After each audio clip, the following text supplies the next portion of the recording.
Hello everyone! Happy holidays and welcome back to the Ryan Retro channel!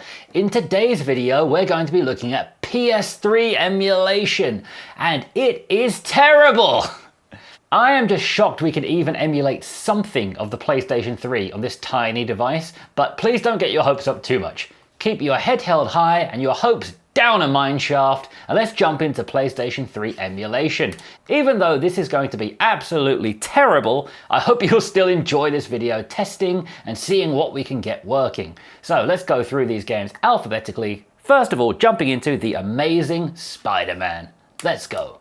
While each game is loading, it's going to load cache for a while, and the Retroid Pocket 5 fan is going to spin up and sound like a jet engine. I've tried many things to make the fan quiet, but it's quite hit or miss. Sometimes it works and sometimes the fan just goes wild.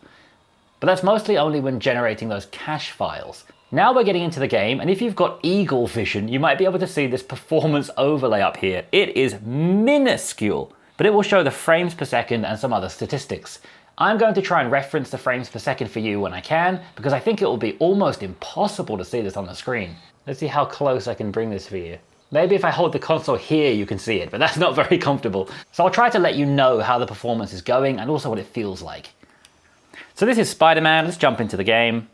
For all of today's tests, we've set the internal resolution of the PlayStation to 720p, but we're then running each game at 75% of that. So I'll put on the screen whatever that actual resolution is.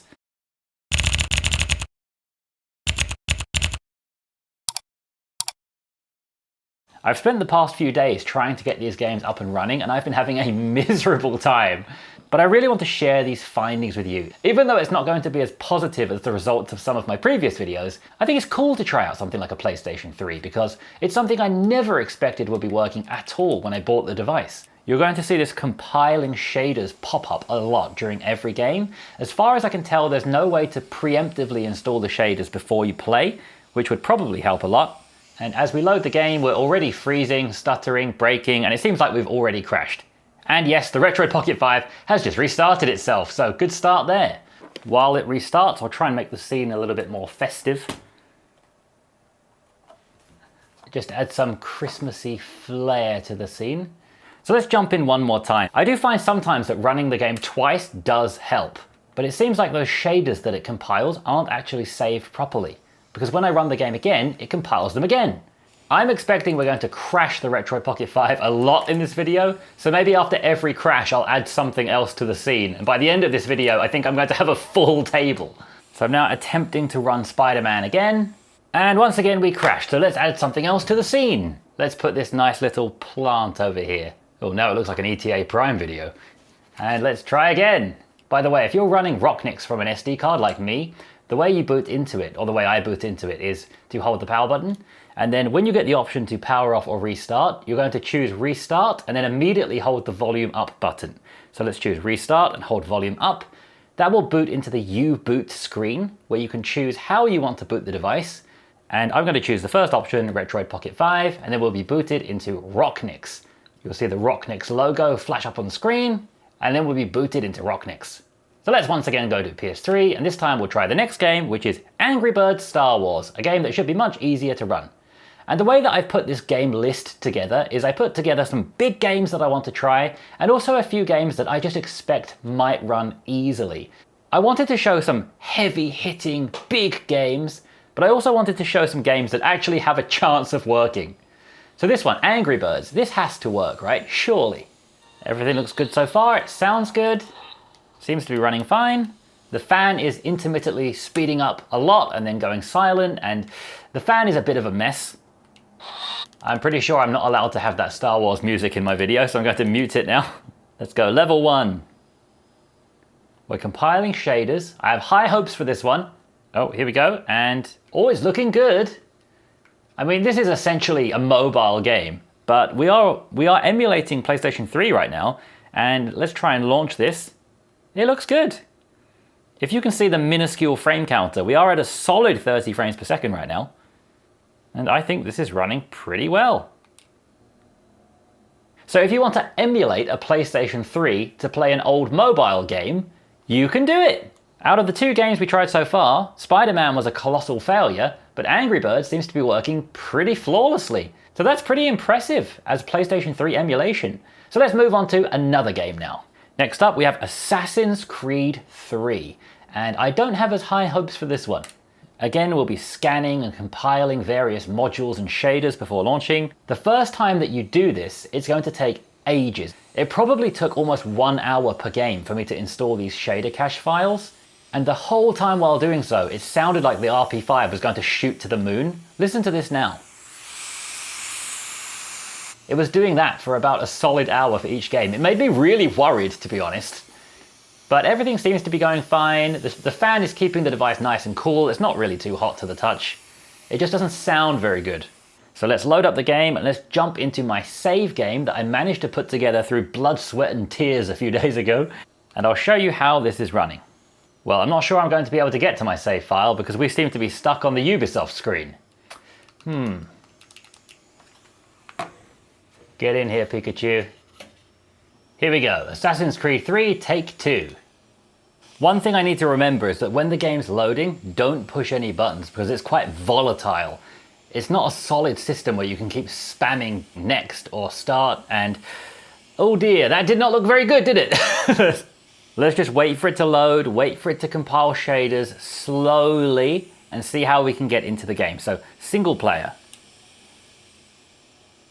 Continue. Let's just be very patient, very slow, and see if we can control our boy Desmond over here without crashing. Easy does it, Desi. Easy does it. Like the Xbox emulation I showed in a previous video, we have extremely slow camera control. Oh, we've kind of loaded in. The shaders are compiling, they're trying their best. I feel like this is quite dark, so I'm going to brighten the screen up for you.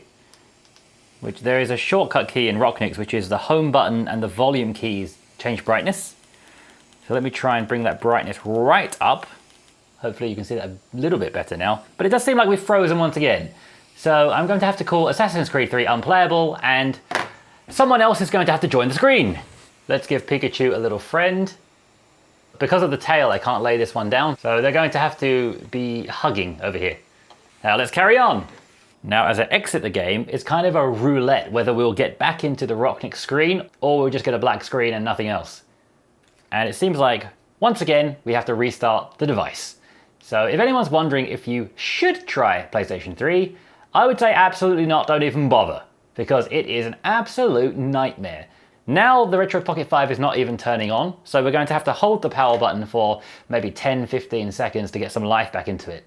I've been struggling getting PlayStation 3 emulation working for days, so I'm making this video so you have to suffer too. I mean, because I want to help you, and I want to show you how to get things working nicely.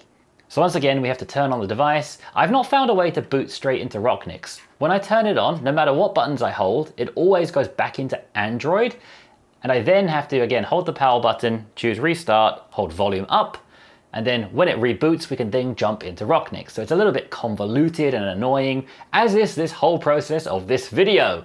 And I did warn you in the beginning, so I hope you are watching this with no expectations. And let's just enjoy the wild ride that is PlayStation 3 on the Retroid Pocket 5. So once again, back into Rocknix and we'll test the next game. If Assassin's Creed 3 didn't work, I don't have much hope for Battlefield 3, but let's give it a go. Battlefield is a game I would love to have running on the Retroid Pocket 5. I wish we were still able to buy Battlefield 1943 or even Battlefield Heroes. I think they would be fantastic on this. Well, it's been loading for about 20 minutes, so I tried to quit to reload it again and we just have black again. Please welcome to the shot, this cute little music box.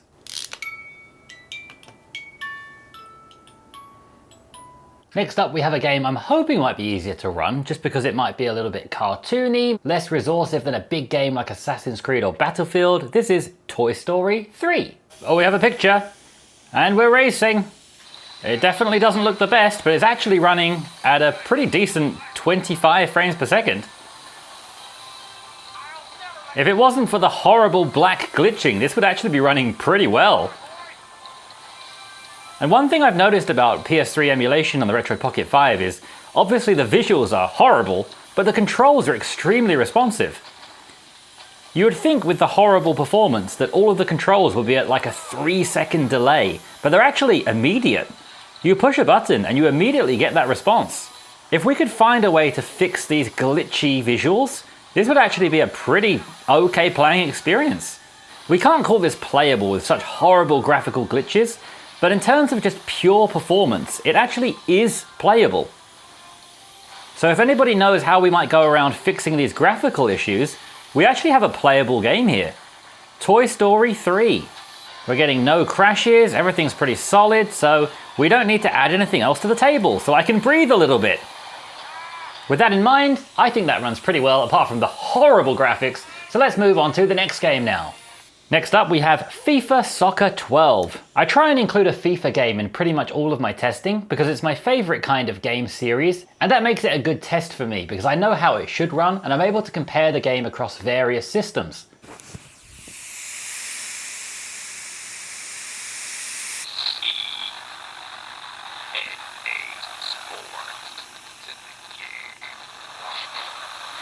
That didn't sound very good, did it? We have some quite disgusting lag happening. But let's see how it is once we get into the game. If we can get into the game. I'm also going to turn off the volume because FIFA songs always have copyright music playing in the menus. Welcome to the interactive tutorial. Oh, did I win the ball? Oh, it's so suspenseful.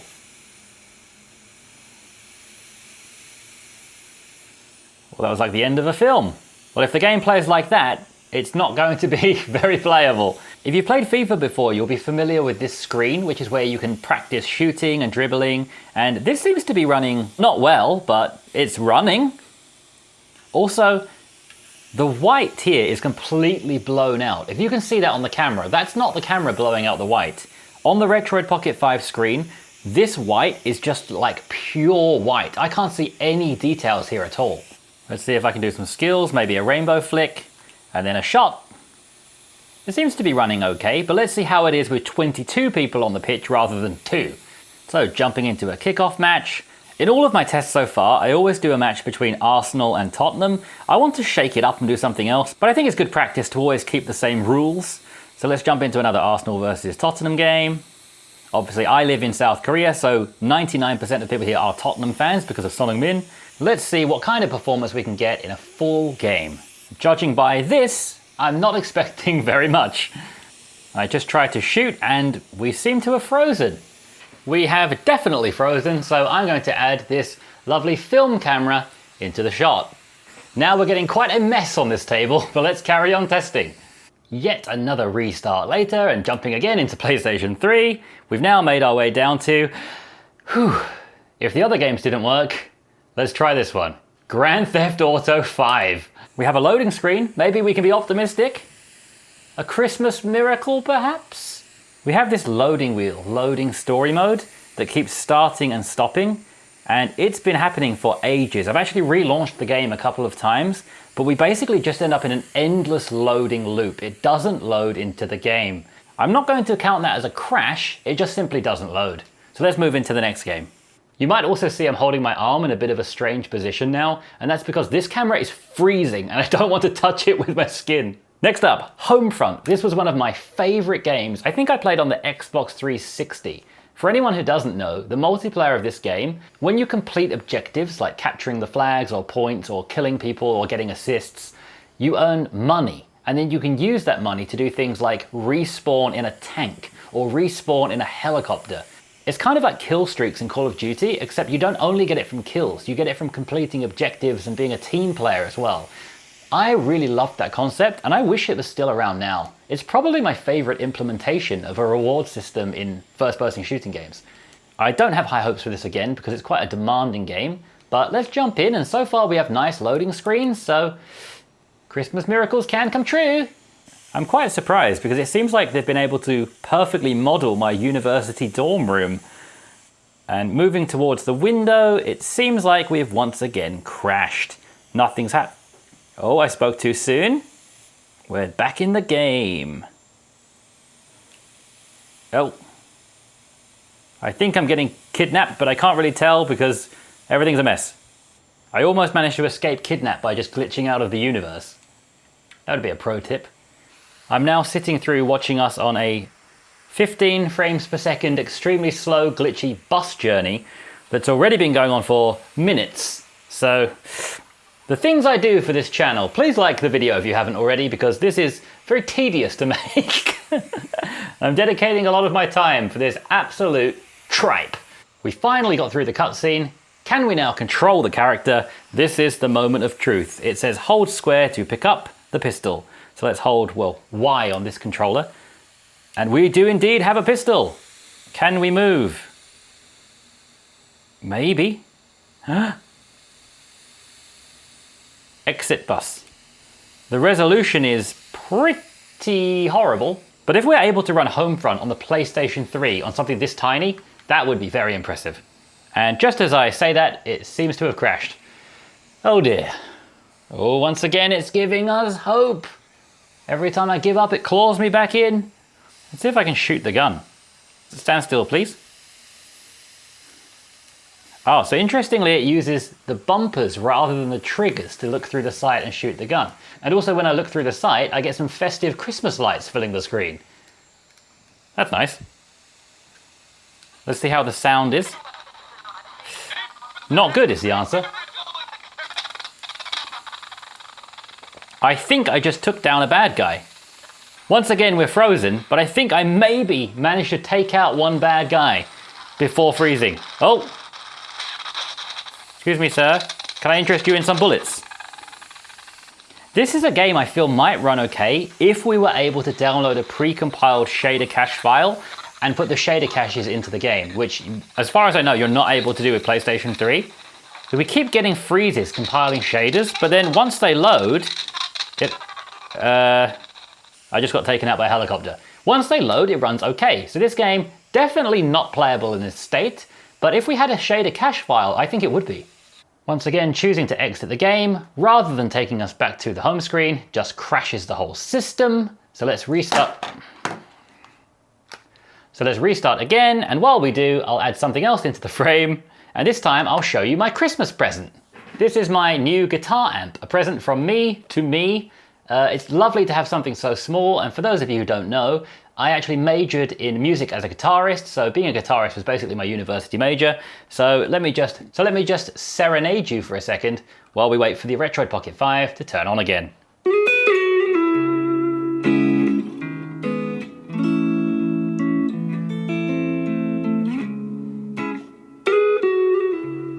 Oh, it's back on, so let's jump once again into PlayStation 3 emulation. We'll keep this cute little guy somewhere over here. We'll rearrange the screen a little bit. As the screen now fills up to signify all of the crashes we've had, we'll jump into the next game. And this is one that I've tried a few times now and does kind of somewhat run. It seems to have loaded now. This game is one that is really inconsistent. Sometimes it seems to run okay-ish, and sometimes all the textures are gone and it's like you're playing in the sky. This is the one I've tried a few times because I think it has potential. You can also see here, all of the textures are messed up. It looks like we're not running at 1080p or 720p. It looks like we're running at about 7p. You can also see the performance overlay is gone. What that means is that the PS3 settings have all been reset. So we're going to have to close out the game.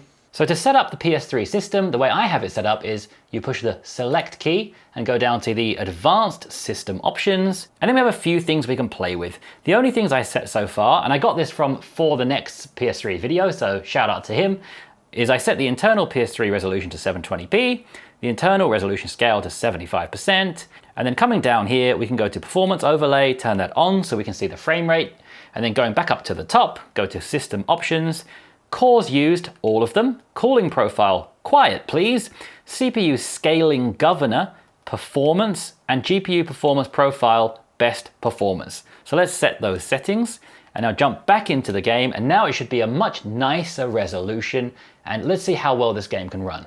The game seems to have loaded up now, so let's jump in. It looks much nicer now.